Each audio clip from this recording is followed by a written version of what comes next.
Good morning students. 12वीं वाले बच्चे, सिद्धि हिंदी विद्यालय के इस ऑनलाइन क्लासेस में आपका हार्दिक स्वागत है। अब बच्चों, यहाँ पे हमारा ये जो पाठ है काले मेघा पानी दे, जिसके रचयिता धर्मवीर भारती हैं।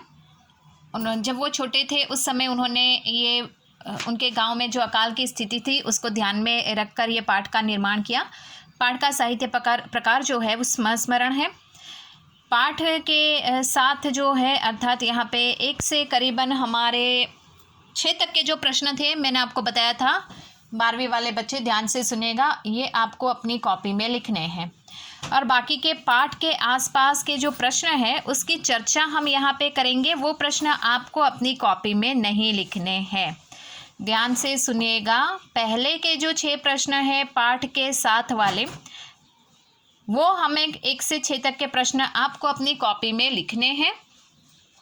और पाठ के आसपास के जो 1 से 6 तक के प्रश्न हैं यहाँ पे इस वीडियो में आपको दिखाई दे रहे हैं। कोई इंदर सेना आज के युवा वर्ग को प्रेरणा स्रोत हो सकती है, उससे लेकर 6ठा प्रश्न आपकी दादी नानी किस तरह के विश्वासों की बात करती है। यहाँ तक के 1 से 6 तक के प्रश्न आपको अपनी कॉपी में नहीं लिखने हैं, आगे के प्रश्न लिखने हैं। अब यहाँ पे 1 से 6 तक के जो प्रश्न हैं उसकी हम सिर्फ चर्चा करेंगे। क्या करेंगे? सिर्फ चर्चा, ठीक है। अब यहाँ पे पाठ के आसपास का पहला प्रश्न है, क्या इंदर सेना आज के युवा वर्ग का प्रेरणा स्रोत हो सकती है? क्या आपकी स्मृति कोश में ऐसा कोई अनुभव है जब युवाओं ने संगठित होकर समाजोपयोगी रचनात्मक कार्य किए हों? उल्लेख करें। तो हमसे पूछा गया है कि हमारे ध्यान में मतलब ऐसा कोई घटना है, ऐसी कोई यादें हैं कि जो ये इंदर सेना युवा वर्ग को प्रेरणा देती हो, ठीक है। तो उसके बारे में लिखना है। तो हमें इतने समय से हमारे ध्यान में तो कोई ना कोई तो ऐसी घटना होगी, उसके बारे में लिखना है, ठीक है। जैसे मैं बता रही हूँ आप वो भी लिखोगे तो भी चलेगा। अब मैं जवाब यहाँ से कह रही हूँ, ध्यान से सुनिएगा। हाँ, इंदर सेना आज के युवा वर्ग का प्रेरणा स्रोत बन सकती है। वर्षा के न आने पर इंदर सेना सामूहिक प्रयास कर घर घर जाकर पानी की मांग करते हैं। इंद्र को रिझाकर लोकहित के लिए उनसे वर्षा करवाने की प्रार्थना करते हैं। आज भारत में अनेक समस्याएं हैं जिनसे हम सभी जूझ रहे हैं, अर्थात लड़ रहे हैं। युवाओं की शक्ति को संगठित कर हम किसी भी समस्या का निराकरण पा सकते हैं।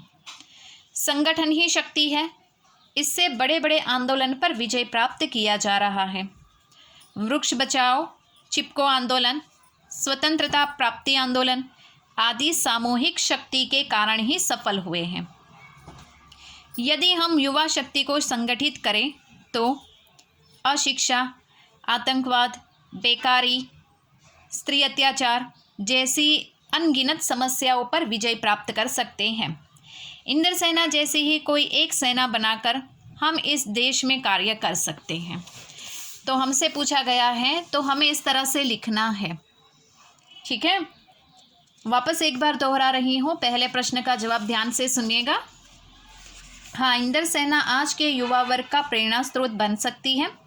वर्षा के न आने पर इंदर सेना सामूहिक प्रयास कर घर घर जाकर पानी की मांग करते हैं। इंद्र को रिझाकर लोकहित के लिए उनसे वर्षा करवाने की प्रार्थना करते हैं। आज भारत में अनेक समस्याएं हैं जिनसे हम लड़ रहे हैं। युवाओं की शक्ति को संगठित कर हम किसी भी समस्या का निराकरण पा सकते हैं। संगठन ही शक्ति है, इससे बड़े बड़े आंदोलन पर विजय प्राप्त किया जा सकता है। वृक्ष बचाओ, चिपको आंदोलन, स्वतंत्रता प्राप्ति आंदोलन आदि सामूहिक शक्ति के कारण ही सफल हुए हैं।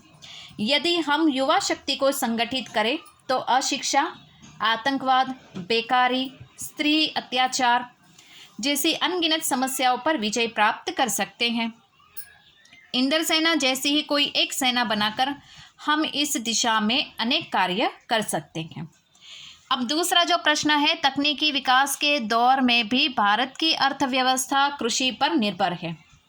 कृषि समाज में चैत्र, वैशाख आदि माह बहुत महत्वपूर्ण है, पर आषाढ़ का चढ़ना उनमें उल्लास क्यों भर देता है? तो यहाँ पे स्पष्ट रूप से कि भारत की जो अर्थव्यवस्था है वो पूरी अर्थव्यवस्था कृषि यानी खेती के ऊपर निर्भर रहती है। तो यहाँ पे भारत में चैत्र वैशाख ये सभी माह जो है महीने हैं बड़े महत्वपूर्ण हैं, लेकिन आषाढ़ ही आते क्यों इतना महत्वपूर्ण हो जाता है और आषाढ़ महीना आने से ही क्यों लोग इतने खुशखुशाल हो जाते हैं, ऐसा हमसे पूछा गया है। तो यहाँ पे हमें क्या लिखना है जवाब में, तकनीकी विकास के दौरान में भी भारत की अर्थव्यवस्था कृषि पर निर्भर है। कृषि समाज में चैत्र वैशाख सभी माह बहुत महत्वपूर्ण है, पर आषाढ़ का चढ़ना उनमें उत्साह इसके लिए भर देता है क्योंकि आषाढ़ के महीने में वर्षा की शुरुआत होती है। आषाढ़ में किसानों की आंखें आसमान की ओर ताकने लगती हैं। चारों ओर गर्मी के कारण त्राहिमाम होने लगता है। पशु पक्षी सभी गर्मी से त्रस्त हो जाते हैं। खेतों में पानी की ज़रूरत होती है। किसान को खेतों की बुआई के लिए पानी की ज़रूरत पड़ती है। ऐसे में आषाढ़ के महीने में बादल चढ़ाते हैं। किसानों को उसमें आशा की एक किरण दिखाई देती है। वर्षा के होने पर चारों ओर खुशनुमा वातावरण हो जाता है। धरती की प्यास बुझती है। पशु पक्षी को पानी मिलता है। किसानों के चेहरे पर मुस्कान आ जाती है। खेत जोते जाने लगते हैं।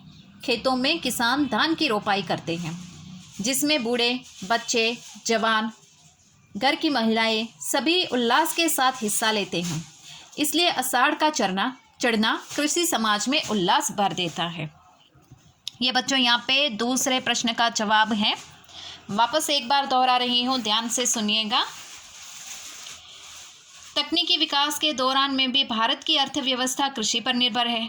कृषि समाज में चैत्र वैशाख सभी माह बड़े महत्वपूर्ण होते हैं, पर आषाढ़ का चढ़ना उसमें उत्साह इसलिए भर देता है क्योंकि आषाढ़ के महीने में वर्षा की शुरुआत होती है। आषाढ़ में किसानों की आंखें आसमान की ओर ताकने लगती हैं। चारों ओर गर्मी के कारण त्राहिमाम होने लगता है। पशु पक्षी सभी गर्मी से त्रस्त हो जाते हैं। खेतों में पानी की ज़रूरत होती है। किसान को खेतों की बुआई के लिए पानी की ज़रूरत पड़ती है। ऐसे में आषाढ़ के महीने में बादल चढ़ाते हैं। किसानों को उसमें आशा की एक किरण दिखाई देती है। वर्षा के होने पर चारों ओर खुशनुमा वातावरण हो जाता है। धरती की प्यास बुझती है। पशु पक्षी को पानी मिलता है। किसानों के चेहरे पर मुस्कान आ जाती है। खेत जोते जाने लगते हैं। खेतों में किसान धान की रोपाई करते हैं, जिसमें बूढ़े बच्चे जवान घर की महिलाएं सभी उल्लास के साथ हिस्सा लेते हैं। इसलिए आषाढ़ का चढ़ना कृषि समाज में उल्लास भर देता है। ठीक है बच्चों, तो इस तरह से दूसरे प्रश्न का जवाब ये हुआ। अब तीसरा जो प्रश्न है, पाठ के संदर्भ में इसी पुस्तक में दी गई निराला की कविता बादल राग पर विचार कीजिए और बताइए कि आपके जीवन में बादलों की क्या भूमिका है। तो बच्चों यहाँ पे बादल राग आपकी किताब में एक काव्य दिया गया है। अगर इस साल वो सिलेबस में है तो पढ़ेंगे, अगर नहीं है तो उसके ऊपर चर्चा नहीं करनी, ठीक है। लेकिन बादल राग ये काव्य को ध्यान में रखकर हमें लिखना है कि किस प्रकार आसमान में काले बादल छा जाते हैं, किस प्रकार से बादल एक दूसरे के साथ टकराते हैं, बिजली आकाश में चमकने लगती है, बारिश धीमी धीमी गति से पृथ्वी की ओर आगे बढ़ती है, फिर धीमी गति से बढ़ने वाली बारिश कैसे तेज़ हो जाती है।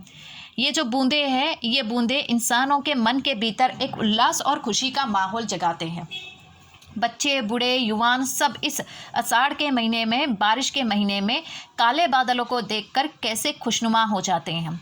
इंसान के साथ साथ यहाँ पे प्रकृति में जो पेड़ पौधे हैं, जो पशु पक्षी है, वो भी किस प्रकार से बादलों के साथ सुर में सुर मिलाते हैं, सब खुश हो जाते हैं। चारों ओर आषाढ़ के महीने में हरियाली ही हरियाली छा जाती है। तो इस तरह से हमें सिर्फ यहाँ पे ये जो प्रश्न का है वो उत्तर देना है, ठीक है। निराला की ये बादल राग कविता है। अगर हमारे सिलेबस में है इस साल तो उसको पढ़ेंगे, और नहीं है तो चिंता करने का तो प्रश्न ही नहीं है। इसके लिए मैंने यहाँ पे कहा कि ये प्रश्न आपको लिखने की ज़रूरत नहीं है, क्योंकि ऐसे प्रश्न ज़्यादातर परीक्षा में नहीं पूछे जाते, लेकिन हम यहाँ पे उसकी चर्चा करके रखते हैं ताकि आगे जाके हमको कोई परेशानी ना हो, ठीक है। तो बच्चों आज के इस वीडियो में हम यहाँ तक 1 से 3 तक के प्रश्न हमने देखे।